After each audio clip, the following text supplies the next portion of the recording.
Muito bem, muito boa tarde a você que está com a gente aqui mais uma vez no Pauta Rede TV, todas as segundas-feiras discutindo um assunto aí da semana, um assunto interessante que você aí do Facebook, você no Twitter pode participar com a gente também. E hoje com muita honra a gente recebe aqui no nosso estúdio na Rede TV, Dr. Maurício de Souza Lima, que é ebiatra, médico especialista, especializado em adolescentes, é psicólogo também, trata de muitas questões também ligadas aí ao comportamento dessa garotada. Maurício, um prazer enorme recebê-lo. A gente já falou tanto, né, pelo rádio, né, e agora pela primeira vez aqui na internet, na TV, para mim é uma honra muito grande recebê-lo aqui na Rede TV. Eu que agradeço, Galvão, o seu convite de estar aqui, podendo conversar com você aí mais uma vez, a gente bater esse papo aí sobre essas questões dos jovens. Maravilha. E a Jéssica Soares está com a gente hoje também aqui. Você que está acompanhando aí pelo Twitter, pelo Facebook, pode mandar sua pergunta, manda sua questão, ou então fala de onde que você está acompanhando a gente aí, que a Jéssica daqui a pouquinho vai relacionar para a gente aí o pessoal, não é, Jéssica? Isso Prazer mesmo. recebê-la também, viu? Prazer é meu participar hoje. Maravilha. Maurício, vamos começar com a questão da imposição de limites, né? Que eu sei que é uma dificuldade muito grande que os pais têm hoje. A criação que nós estamos dando para os nossos filhos é muito diferente daquela que tivemos dos nossos pais. Há um ambiente que a gente percebe assim de um pouco mais de permissividade, mas aí fica aquela dúvida para os pais, né? Qual que é a medida exata? Porque não pode soltar demais, mas também não pode apertar demais, né? Como que qual que é a ideia, né, da melhor forma de lidar com essa questão de impor limites para a garotada que é tão importante, né, Maurício? Eles precisam, Galvão, de limites. Eu vejo que a questão da adolescência, não é? Essa fase da adolescência, que segundo a Organização Mundial da Saúde começa hoje aos 10 anos de idade, e ela tem características históricas aí, porque lá na Grécia Antiga o pessoal já falava que os jovens daquela época não obedeciam os mais velhos, não queriam saber de nada. O negócio vem de longe, então. Vem muito, né, lá de trás. Só que a gente percebe hoje que mesmo que os jovens não gostem, às vezes, de uma determinada imposição dos pais, uma determinada ordem, uma determinada combinação, eles precisam disso. Eu atendo, por exemplo, pacientes que chegam no consultório e reclamam exatamente do inverso. Falam, olha, acham que eu tenho uma vida muito boa, que os meus pais deixam fazer tudo, mas na verdade meus pais não sabem quem são meus amigos, não sabem onde eu vou dormir. Por exemplo, no fim de semana eu falo que eu vou dormir na casa de um amigo, de uma amiga, e os meus amigos acham que isso é que é a vida boa, né? Mas no fundo eu gostaria que os meus pais participassem um pouco mais da minha vida. Eles se sentem meio desamparados. Sentem. Então você vê sim que a questão do limite, ou às vezes chamar atenção para uma determinada coisa com o seu filho, acaba sendo sim muito importante, porque o limite é uma forma de cuidado, é uma forma de carinho, é uma forma de dizer que você está atento às coisas do seu filho. Porque a gente percebe também hoje em dia, né, Maurício, os pais, né, felizmente, né, cada vez mais a mãe está inserida no mercado de trabalho, né, diferentemente do que acontecia no passado, que eu lembro, né, na época que eu era adolescente, a minha mãe não trabalhava, ela foi trabalhar depois. As mães dos meus amigos normalmente não trabalhavam também. Era tipo, sei lá, 10% trabalhava, o resto era, né, ficava em casa e tinha aquele contato maior com os filhos. Hoje em dia, a situação já é bem diferente. Eu acho que isso é positivo. É lógico que tem os aspectos também, né, que a questão é relativa, mas eu acho que, no geral, acho que isso é positivo. O fato de a mulher estar inserida no mercado de trabalho, mas aí tem essa questão dos filhos ficarem mais soltos. E aí acontece aquela história de não, o pai e a mãe estão muito longe, e aí acaba querendo fazer tudo que o filho ou a filha está pedindo, meio para compensar essa ausência. Eu vejo isso sim, Galvão. Parece que os pais têm um sentimento de culpa, né? Eu trabalhei o dia inteiro, eu fiz uma série de coisas, então agora eu vou deixar o meu filho fazer isso, eu não vou dizer não, eu não vou ser aquele pai que diz não. Isso acaba sendo um problema, né? E o pai, às vezes, e aí a gente tem vários exemplos, eu atendi um pai cuja filha ia fazer aniversário, e ela fez duas colocações para o pai. Ela queria que no aniversário dela tivesse ali alguma bebida alcoólica, uma bebida alcoólica até própria, né? Embora não possa vender bebida alcoólica para menores de 18 anos, mas a gente sabe que tem no mercado, e própria para quem tem menos de 18 anos, né? com teor alcoólico mais baixo. Então ela queria essa bebida e queria também que não tivesse nenhum adulto participando ali na casa no dia da festa. Quantos anos a menina? Né? Então, esse que era o problema. Ela ia fazer 13. Né? Aí E não o dá, pai, né? e Aí o não pai dá. ficou em dúvida. O pai ficou em dúvida. Eu falei, mas qual é a sua dúvida? Ah, minha dúvida é se eu disser não, talvez ela fique frustrada. Né? E o que eu costumo dizer é, eu fico frustrado todos os dias, tem um monte de coisa que eu quero e não consigo. Né? A frustração faz parte da vida. E o pai não queria dizer não exatamente para não deixar aniversário da filha, tal, ela estava pedindo. Quer dizer, eu acho que às vezes as pessoas perdem um pouco, né? Era um pai que trabalhava bastante, a mãe também trabalhava bastante e a filha ficava meio sozinha. Quando ela pediu isso, o pai queria deixar. Isso você falou, acho que é muito importante, porque essa ideia de que não posso frustrar meu filho, você falou, quer dizer, a gente no dia a dia, né, você recebe pelo menos mas normalmente é muito mais do que um não por dia, né? Você está sempre sendo, né, confrontado com aquilo que você quer no trabalho, no dia a dia e tal. Aí você cria uma criança que não está acostumada a isso, quer dizer, vai colar as placas na primeira, saiu da escola, saiu da barra da saia da mãe, não vai conseguir lidar com a... porque a gente sabe que o mundo, né, é assim, né? O mundo, a gente ouve os nãos, né? E eu percebo, ainda nessa história da frustração, uma outra paciente já está fazendo faculdade, e aí, como é que tá? Não, tá legal, tô gostando. Aí ela voltou depois, no final do semestre, né? Eu falei, e aí, a faculdade? Não, eu tranquei, estou pensando em trancar. Mas por que você está pensando em trancar? Você não falou que você estava gostando e tal? Ela falou, mas tem uma menina na minha classe que tem uma voz insuportável. E ela faz pergunta direto para o professor. Eu falei, hã? Daí ela falou assim, então eu não sei, eu não aguento mais essa menina, acho que eu vou... Quer dizer, aí obviamente eu conversei com ela, como você falou, né? Eu sou médico, então eu vejo as questões clínicas, mas também essas questões comportamentais, até pelo fato de eu ter feito psicologia antes, eu acabo vendo.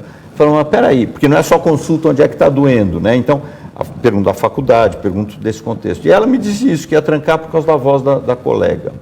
Aí é difícil, hein? Jéssica, o que o pessoal está... Vamos lá, Galvão. Olha, o pessoal está participando bastante. Aqui a Nilzete Vieira, o Rogério, tem gente de São Luís do Maranhão, a Cláudia, legal, o pau da Rede TV alcançando vários estados. Minas Gerais, o pessoal está participando bastante. Mas eu vou fazer uma pergunta até minha, doutor. Manda ver. Vamos lá, Você Jéssica. acha que talvez essa ausência do pai ou da mãe, por conta da rotina que é corrida, isso acaba gerando, talvez os pais acabam cedendo de alguma maneira, mesmo que o adolescente peça não seja o adequado, mas para suprir essa necessidade ele acaba cedendo porque ele não está ali acompanhando o dia a dia, não está presente todos os dias. Eu acredito que sim, Jéssica, até porque hoje, né, existe aí uma falsa ideia de que Bom, na verdade, os adolescentes, eles conseguem muitas coisas mais do que muitos adultos. Eles conseguem teclar com uma velocidade muito maior do que muitos adultos, por exemplo,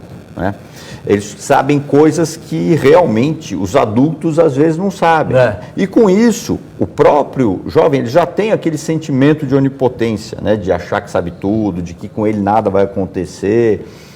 E aí, respondendo a tua pergunta, no tempo do meu avô, ele só levantava a sobrancelha assim, a gente já parava de fazer aquela coisa. Hoje em dia, não. Né? E, às vezes, por não acompanhar tanto, Jéssica, como você falou, eu acho que os pais acabam cedendo até porque não conhecem muito bem a vida dos filhos, né? Isso é uma coisa que falta hoje, né? O olho no olho, a conversa, o olho no olho, é isso aí. Perfeito, exatamente. Você falou a história do celular, né? Acho que esse é um outro aspecto que aflige muito pais e mães, né?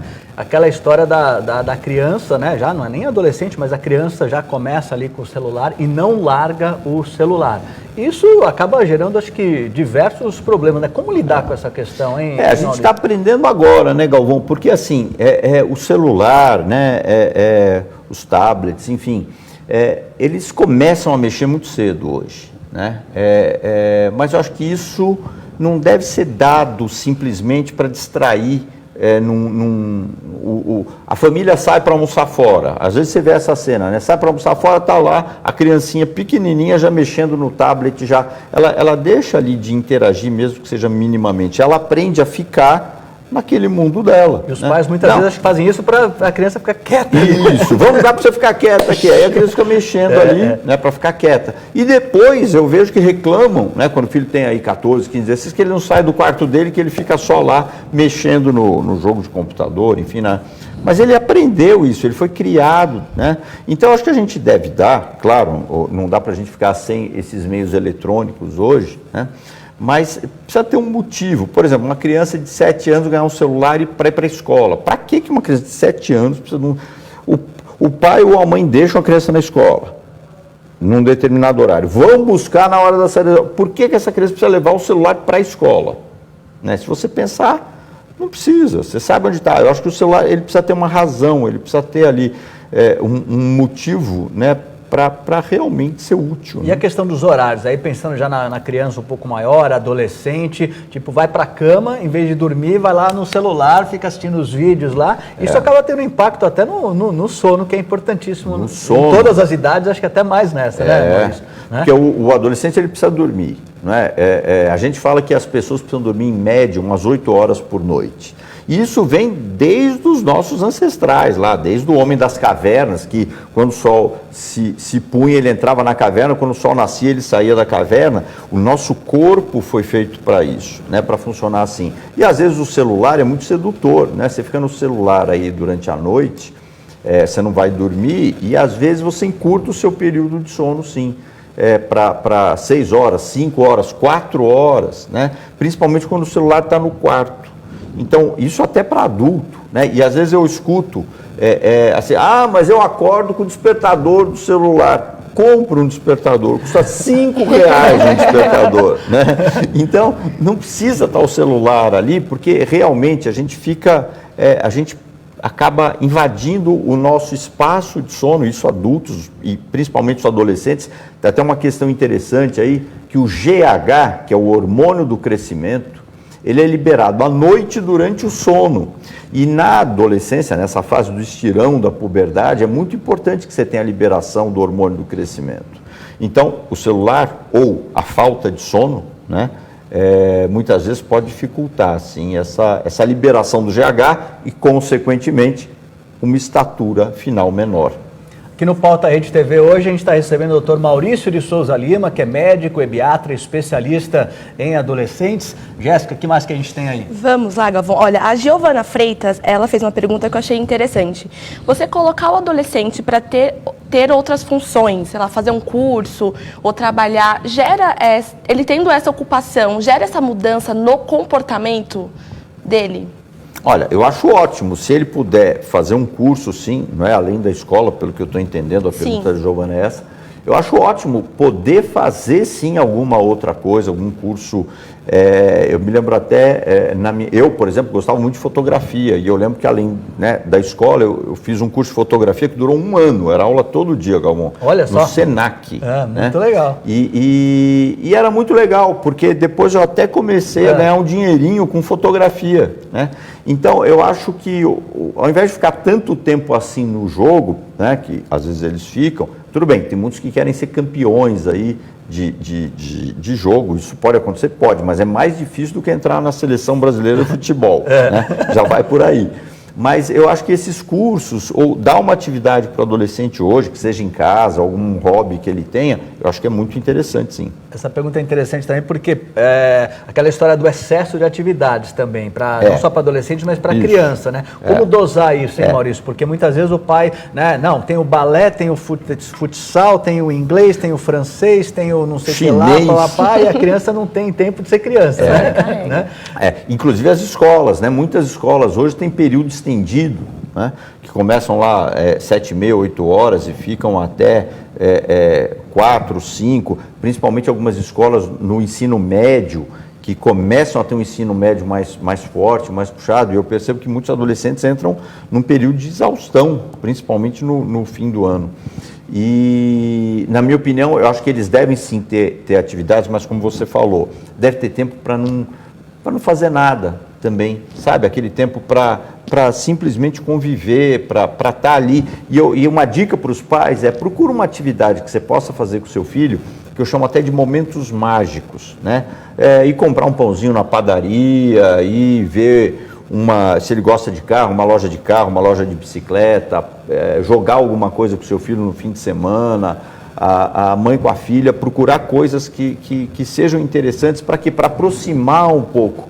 Eu percebo que o mundo de hoje ele acaba distanciando muito, né, as pessoas, principalmente assim, eu adoro tecnologia, inclusive para a medicina, isso é muito importante, mas o excesso, inclusive, de tecnologia acaba isolando as pessoas, né? Quantas e quantas vezes, todos nós já vimos aquela cena que tem lá os amigos em algum lugar, em algum restaurante, e está todo mundo com seu celular falando com quem não está ao seu lado, né? Então, eu acho que a gente precisa ficar atento a isso. Né? Outro dia eu até já falei isso aí em algum lugar, uma placa que eu vi num bar assim, eu vi na internet mesmo, alguém, né, na porta do bar assim, ou do restaurante, então, não temos Wi-Fi. Conversem entre vocês mesmos, né? Que bom, Conversem né? entre vocês, né? Isso aí. Acho que é bem essa a ideia.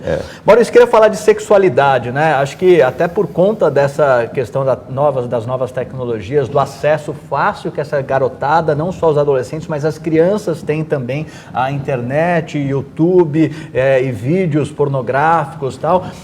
Como lidar com isso, hein? Como preparar a criança que muitas vezes não está preparada, né, para ver imagens e como lidar com essa questão, hein? Eu acho que precisa ter minimamente aí, Galvão, um acompanhamento, né? Porque antes os pais sabiam com quem os filhos andavam, né? Era o fulano da rua de cima, da rua de baixo, era o futebol na rua, conheciam. Ou conheciam as mães da escola e tal. Hoje em dia, às vezes, você não sabe com quem seu filho está conversando pela internet, e aí vem essa questão da sexualidade também, que, na minha opinião, deve existir sim um monitoramento, porque, às vezes, eles estão vendo hoje na internet, né, e antigamente, não tão antigamente assim, quando surgiu o computador, tinha um negócio chamado controle parental. Então você selecionava lá, você punha um filtro na sua casa e você determinava os sites que eram mais adequados ou não. Hoje isso acabou, ninguém mais fala em controle parental, embora ainda exista, mas é só pegar o celular, você tem acesso a tudo.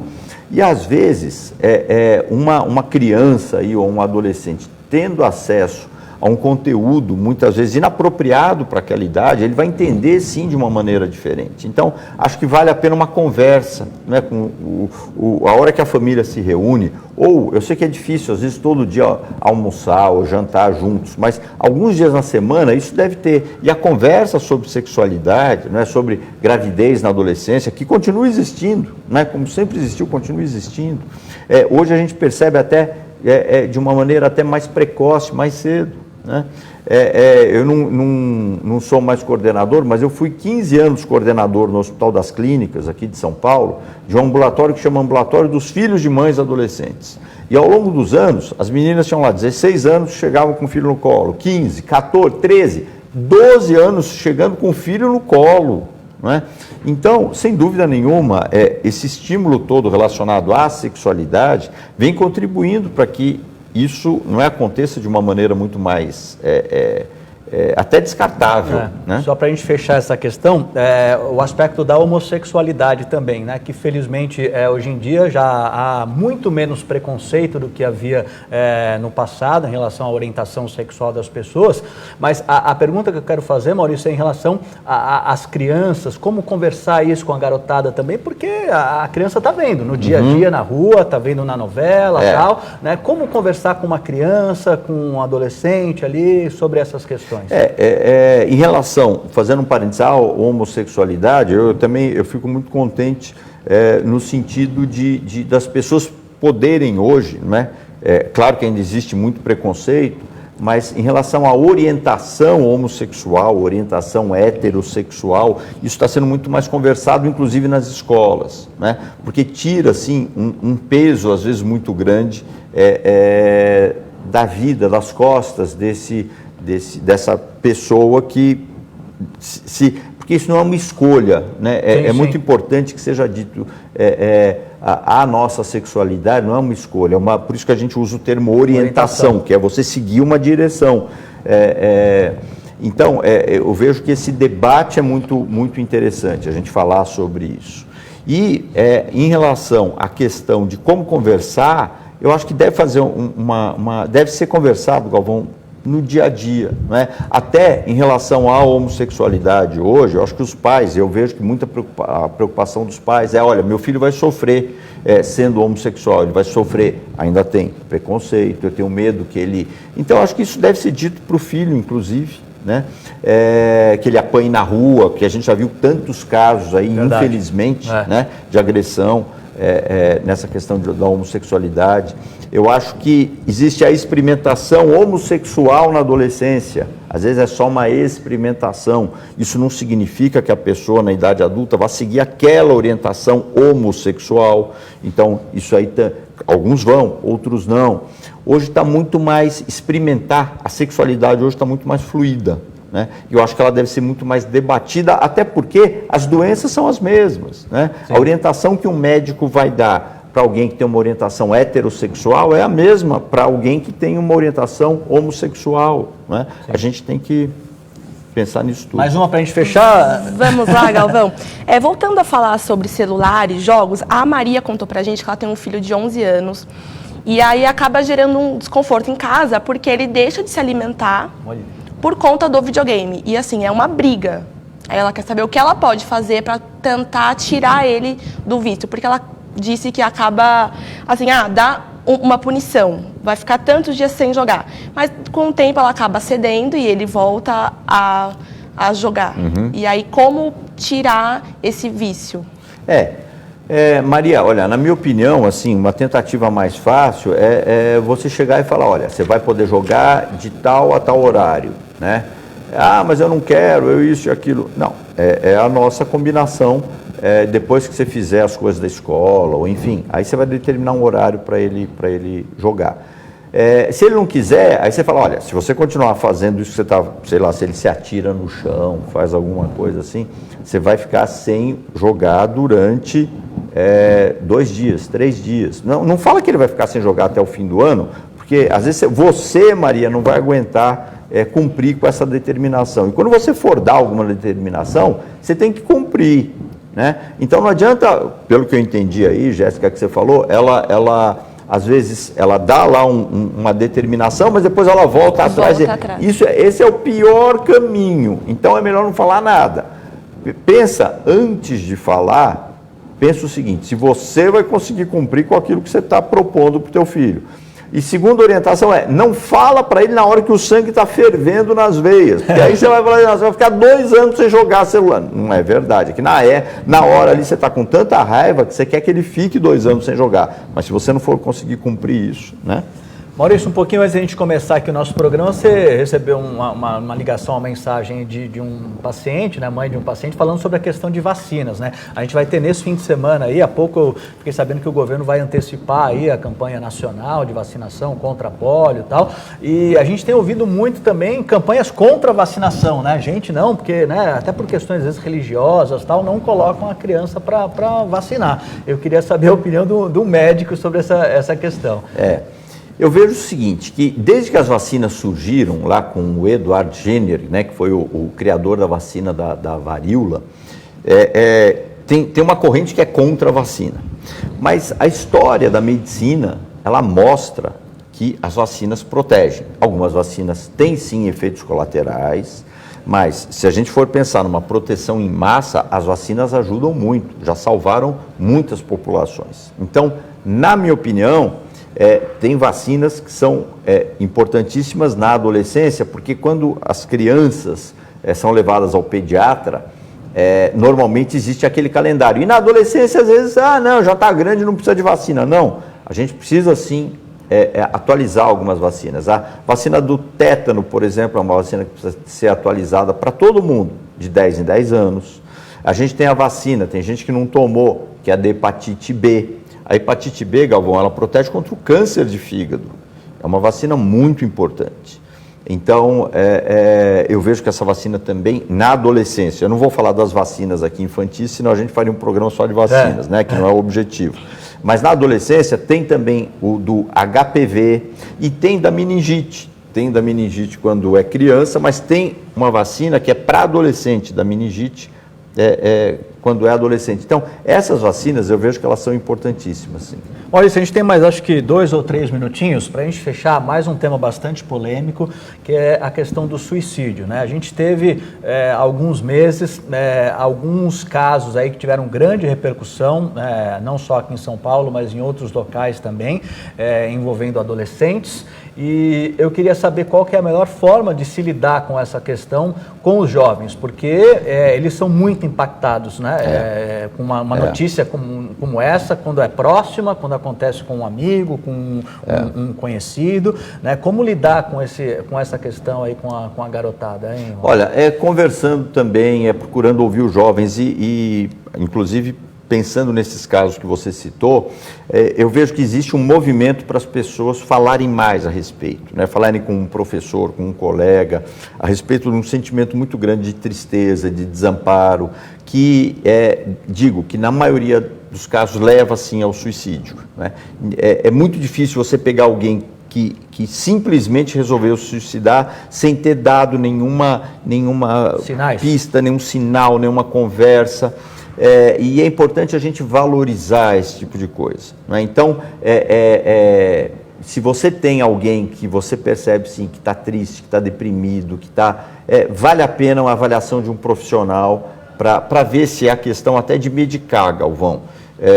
Porque às vezes você, tirando a pessoa daquela aflição muito grande, você está conseguindo sim evitar a história do suicídio, que também geralmente, né, a literatura mostra isso. Antes do suicídio, existem várias tentativas de suicídio, né? Tentativas, obviamente, que não foram bem sucedidas, mas a pessoa vem mostrando algum sinal de que ela não está bem. Então, conviver. Volto a dizer, o mais importante de tudo isso que a gente está falando hoje aqui é a questão do olho no olho, a questão de conversar. O canal aberto, os momentos mágicos, né, que você falou, os momentos que mágicos, nessa hora que você vai, né? Conhecer seu filho, conhecer os amigos do seu filho, emitir aí a sua opinião, as qualidades que você vê nos amigos, a falta de qualidade que você vê nos amigos, mas precisa conviver, né? A gente não pode se isolar no nosso mundo aí eletrônico e ficar por aí. Não temos tempo mais para pergunta, mas pode registrar aí alguns espectadores aí. Olha, o Misael, tem bastante gente participando, a Leide,